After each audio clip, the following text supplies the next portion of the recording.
Go across to my guests who are joining me on the show tonight. Mr. Ashok Sajjanhar, former ambassador, is joining us. Mr. Surinder Singh Ali, international affairs expert, is also joining us. Good evening and namaskar to both of you. Ambassador Sajjanhar, let me start with you first. This extradition, of course, coincides with the fact that United States National Security Advisor Jake Sullivan is in India. But do you expect any of these talks to have figured today while he met with Dr. Jaishankar or Mr. Ajit Doval or even the Prime Minister? Well, not. First of all, thank you very much, Shreya. I don't think this issue would have come up with the Prime Minister in any case, but definitely with Mr. Ajit Doval, who's the counterpart of Mr. Jake Sullivan.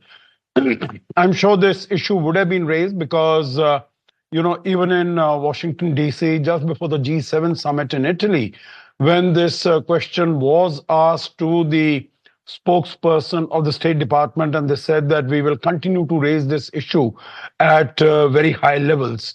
So possibly it would have been raised with Mr. Doval, maybe even with the External Affairs Minister, because, as you mentioned yourself, Shreya, we, of course, have rejected all these allegations, and we have said that we don't engage ourselves in activities of this nature.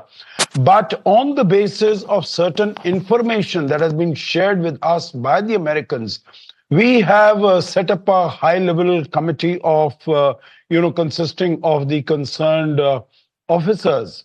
So, nothing much really is known as to what are the findings of the committee, even what is the composition of that committee, and what is the sort of preliminary information that the Americans have shared with India on which we are working.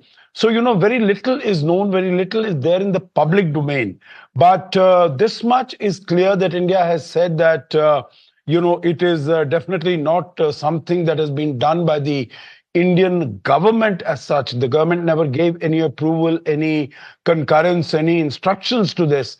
And if there is something in this, because obviously, the information that has been shared, some sort of evidence that has been shared by the American side, it is important enough. It has substance enough that the Indian government is investigating, is going through that bit of information, that piece of information.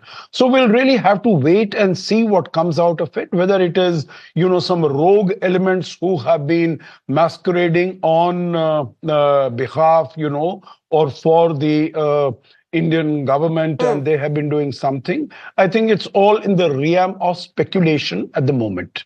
Shreya.